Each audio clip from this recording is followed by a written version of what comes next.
Support marriage through the tax system. Yeah. Reform child benefits, allow more mothers to stay at home. Promote child-friendly smartphones. But I'm going to add into this one benefits. He's also saying a 2-strike rule for job offers. Yep. So if you're on benefits, you get 2. If you're offered 2 jobs, if you don't take either of the jobs, you lose your benefits. And face-to-face assessments. Now, one thing I'm aware of in business is in the assessment system, and you and I have talked about this before. There's certain people who work for me who don't want bonuses, don't want pay increases, don't want to work more hours because if they go over a certain amount, It affects their benefits. It affects their benefits, and their overall income goes down. Now, there's something wrong there, and I think it's not in here, but I think he's trying to address that in this, isn't he? That idea that there's a benefit system there that is discouraging people from working. And there always has been since the 80s. Well, since it began, really. Yeah.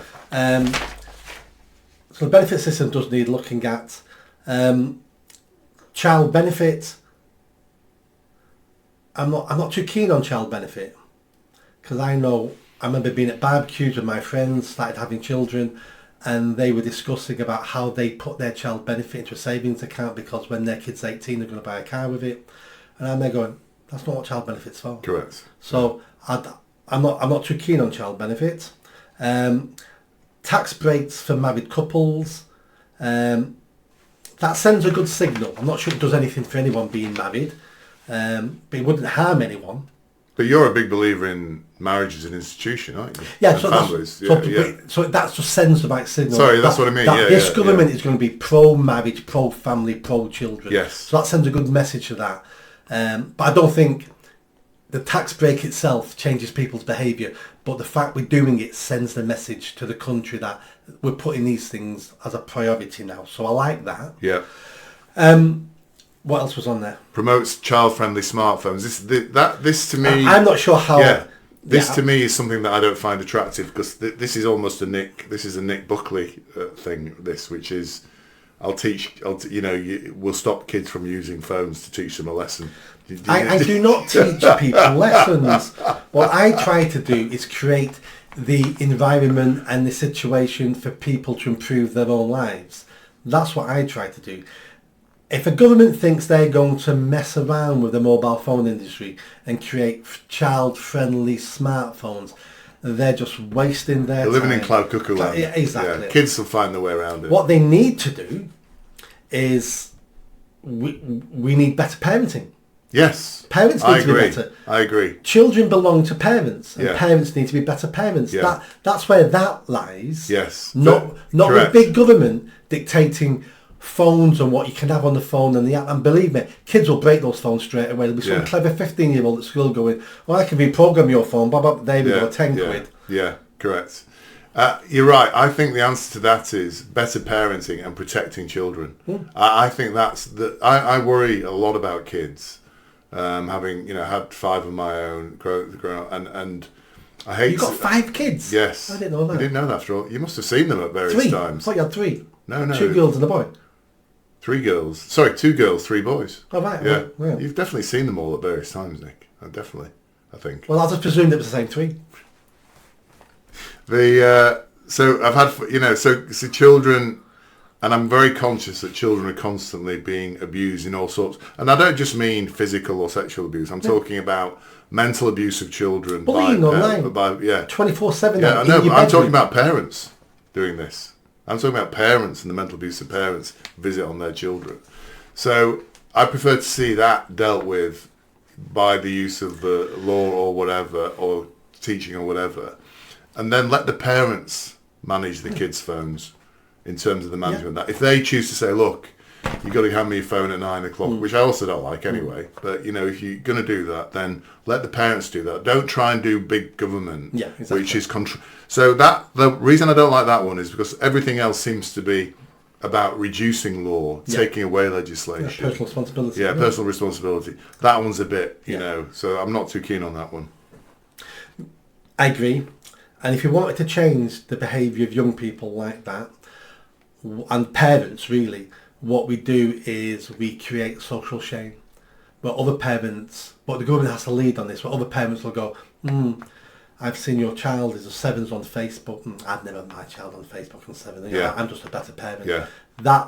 That influences other people, Yes. other parents. Yeah. So again, it's down to society as well, being supported by the government to bring back some of these values. Yeah. And this is peer policing, isn't it, we're talking about now? And that's very interesting because, we're constantly being bombarded, and we're seeing it in the Euros as well, which is hate. These things about hate, don't hate, and all that sort of crap, and the hate, racism stands in their place or whatever. This constant hectoring and lecturing. The reality is society has been taking care of this stuff and is getting better of it as years go by. Introducing legislation all the time, hate crime and all that sorts of crap, does not benefit the society as it gets more sophisticated, more educated, more wealthy, starts to take care of these issues themselves, I believe, and we should rely. Some of them, but look at the trans ideology we've got now. Look at the abuse we've got. Children who say I'm born in the wrong body. So not always, but I agree with your point. This isn't for government to do; it's for society to do. Who gets abused saying they're born in the wrong body? So if you've got a 7-year-old person now in this country now, the medical profession will abuse them and say, yes, you are born in the wrong body. When you get to 16, we're going to cut your breasts and penis off. So everything. Progress isn't always in the right direction. Yes, but that isn't peer control. That's peer control. No, it's peer control now. Yes, I suppose it is. It is. Yeah, but it is backed up by the government and legislation, isn't it? It is. That's the problem. There's nothing wrong with hate. I hate paedophiles. Yeah. So hate is a natural reaction to something you don't like, or you don't want, or you're scared of, or whatever. So all these emotions are trying to ban are decent emotions that we have. Yeah. Love can go too far. You can love your child that much. You never let him leave the house. You never let him have friends. You overfeed them. But you're doing it through love. And love can be damaging, just like hate can be damaging. Yeah. But they're just emotions and reactions from us. And hate by itself isn't a negative. It's a negative feeling, but it's not a negative thing. Yeah. Yeah. We're going to talk more about that later. The benefits, 2-strike rule for job offers. Again, benefit system needs looking at.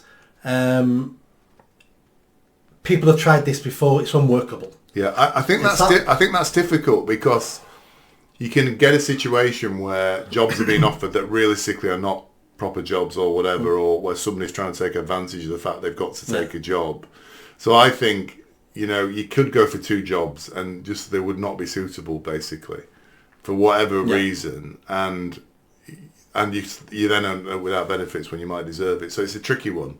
Let me tell you what will happen if they did that. They will take people off benefits for 2 strikes and you're out, and then they will be in the press the next day with their wife and their children going, we're now on the breadline. We've got, we're going to be evicted. We've got no food. My children are starving. And the public opinion, even though the public opinion against wasters and people sat on benefits, once you get those sob stories, people will change. That's why that won't work.